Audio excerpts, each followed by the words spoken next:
I really didn't want to have to talk about this yet again. But in light of the restrictions that came in last week on Friday, we seem to be repeating a lot of the same mistakes as we have in the past. And normally I'm pretty balanced in what I'm talking about. But after a year of lockdown after restrictions, after lifting up, you would think that there would be some semblance of clear direction that we receive as to how we go about doing things. Especially, and more importantly, on a business level. I don't want to get into some of the other restrictions that they imposed that have since been pulled back. But as it pertains to construction, it is so frustrating right now. Just trying to get answers as to whether we can or cannot work. We, and by we I'm talking about the company that I work with, One Oak Construction, we primarily build restaurants. And while the previous lockdowns I got approvals from Ministry of Labor, from construction associations and the like, that we could work since, quote unquote, we fall under the production and distribution of food, and restaurants are essential, so therefore we are essential because we're supporting them. But last time around too, we had inspectors that made a decision that we were not essential.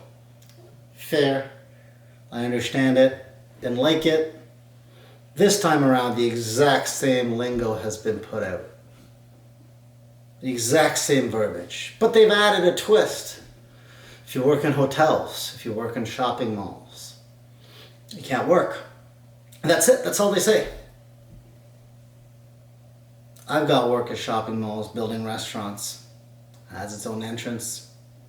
What do you do? What do you do? My clients have no answers. Landlords have no answers. Consultants have no answers. Heck, Ministry of Labor doesn't have answers. Apparently they've dispatched hundreds of inspectors to make sure we're working safe and we're not circumventing the rules. But if the inspectors themselves don't know if we can work or not, what are we supposed to do? Do I tell the client we keep working, but they gotta sign a waiver that they pay all the bills, they pay all the fines? How does that impact them? One of my biggest frustrations with what's been going on here is that, everyone talk about leadership leadership involves making the tough decisions, and I agree with that. But making those tough decisions, you also have to provide clarity. You also have to provide direction, clear direction as to what people can and cannot do. Be it your team members, be it us as society, as businesses, as individuals, what can and we cannot do. Without that direction, leadership means nothing. The hypocrisy of the situation is absolutely ludicrous. It doesn't affect me, but I know of other contractors that build office spaces. What do? They gotta shut down? But yet, if you have a government contract, you can work? How does that make sense? I work predominantly with businesses. They have a bottom line. They have projections. They've got profit and losses. They've got lease costs. They've got financing costs. They've got everything. They've got more than likely their livelihood on the line. They got to stop their work. They got to stop expanding. But a government entity that doesn't have such ramifications to their livelihood, they can have their office built. Not providing clarity breeds discontent. I hate to say it, but the more you try to appease everybody and give 10% to everybody, almost everyone's upset. Almost everyone's frustrated. How do we go about planning our lives?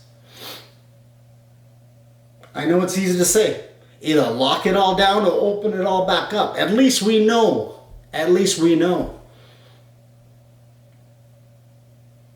You would think after a year, clear direction for businesses on how to operate would have been put forward. You would think that these questions and these concerns from a lot of contractors that want to follow the rules, that want to be safe when we build, can actually do that.